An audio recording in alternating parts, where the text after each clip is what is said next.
Week 2, dissertation vlog, Unwellness.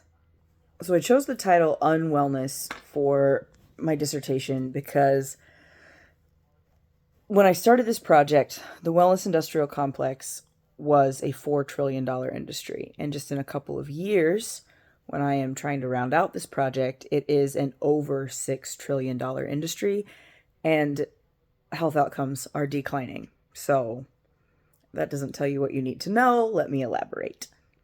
The wellness industrial complex is a huge contributing factor to the capitalistic profit over people model that is the entire framework for our society. And it's medical care, it's insurance, supplements, nutrition, food waste, agriculture,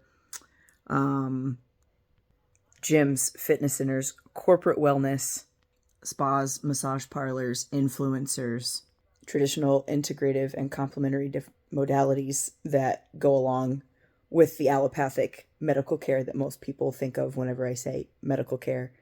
There's overlap with sports and fitness apparel, health and wellness equipment, specialty shoe stores, all of these things that contribute to health and well-being in physical spaces as well as digital spaces. And there's a lot of culture vulturing that goes on within these spaces. So a lot of the new aged wellness movement, and especially influencers, what they're actually doing is stealing traditional wisdom, indigenous knowledge and healing, and cultural medicines, and reducing them into something that is marketable and palatable. And it's this rapid fire, empty guarantees kind of marketing. And we see this with the GLP-1 marketing that's going on right now. And I notice it specifically because it is something that I work with and critique, and from many different disciplinary schools of thought. And if you boil down all of the commercials that you see about GLP-1 and the marketing, they're positioning thinness as health, which is not inherently true. There's an entire history of eugenics that goes into how obesity is diagnosed. Like, the criteria is BMI, and BMI is rooted in eugenics and is inherently harmful in the modern context. There are 5 decades of research to back that up. I'm not just saying it. But the root of every single one of these GLP-1 commercials is be smaller and you'll love yourself more, and then you can feel healthy. And I've seen an uptick in obsession marketing, creating this false parallel, saying that, or maybe not even a parallel, more like it's equating obsession to caring about yourself. Once again, not true. And for an industry that claims to be helping people, it feels more iatrogenic than anything.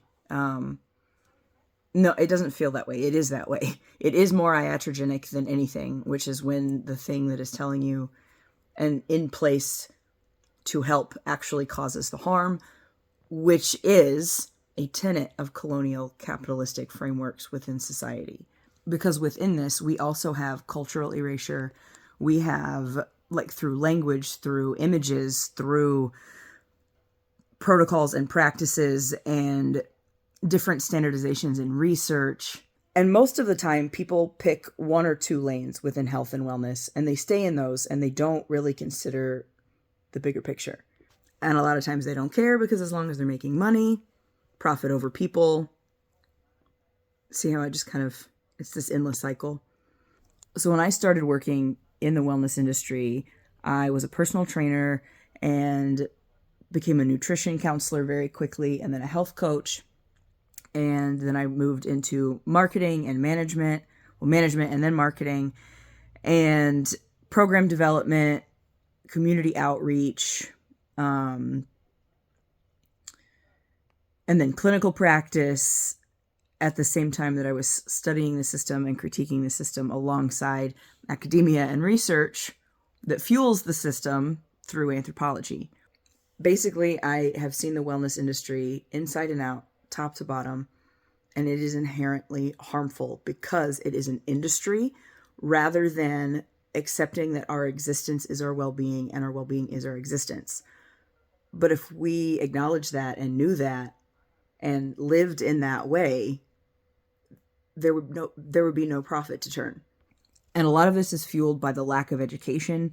A friend of mine and I did a project in undergrad that I think about on the regular because I see updates in research and international policy that just further highlight what we were saying, is that the strategic design of the American education system through academia, like higher ed, like pre-K through PhD level, is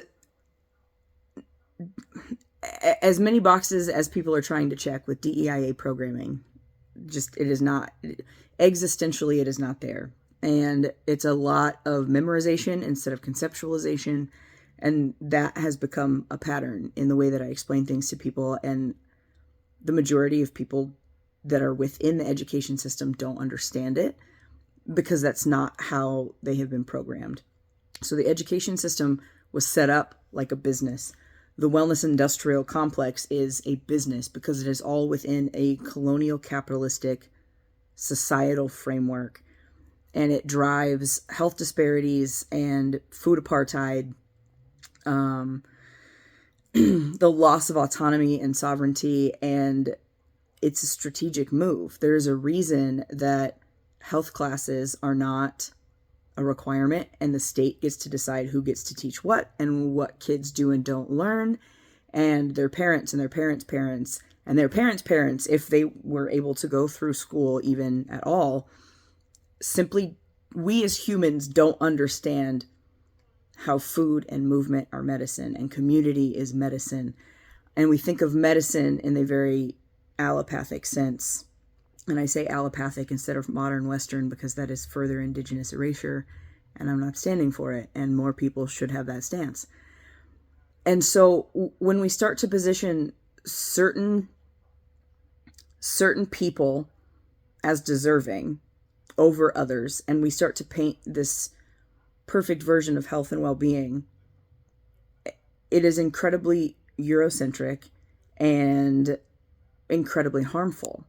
The most nefarious thing that the wellness industrial complex has done is convince us that our well-being is a luxury that not all of us are deserving to earn. Think about that. Remember how I said our existence is our well-being and our well-being is existence? And if a strategic colonial capitalistic design is chronically telling us that it's a luxury that we don't deserve to earn no matter how hard we work or how close to the standard that we get, we land back at iatrogenesis. So choosing this name for my project was a bit tongue-in-cheek, but also just incredibly telling, because every single session that I have, not every single session, every single client that I have will come to me and ask, what is the truth about X, Y, and Z? My favorite influencer said this. Is this real? Or, I bought X, Y, and Z and it's not working. Why not? Or, I'm having these really bad side effects from X, Y, and Z that I saw on Instagram that was supposed to help, but it's not. So if we think about the language that is used and the marketing tactics that are out there and the digital spaces in which we exist, we are being just constantly bombarded with wellness as a luxury that we don't deserve. And the people that are spreading wellness not as a luxury are still oftentimes pushing a product. And as beneficial as some of the concepts within the New Age movement can be, what's missing is that cultural connection, because a lot of times it is delivered through appropriation instead of appreciation and respect. And the fact that it is a business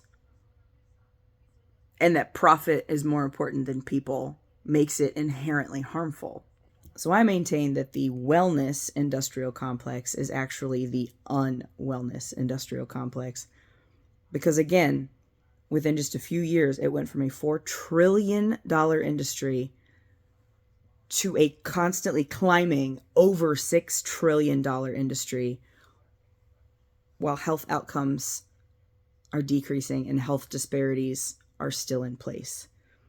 And people talk about the social determinants of health, but I think it is more accurate to label them as the socio-economic, religio-political determinants of health disparities. Because there's a strategic design that keeps us floating in this space, and we're trying to buy all these products and do all of these things when the system actually needs to have just the entirety of it unraveled. We need to return back to a traditional, culturally based, harmonious homeostasis within our environments, ourselves, and each other. And I actually think harmonious homeostasis is what we're talking about next week. So that's a good point to finish for today. Please ask questions in the comments. Share your experiences in the comments. We've all been there in some way, shape, or form. Let me know what you think.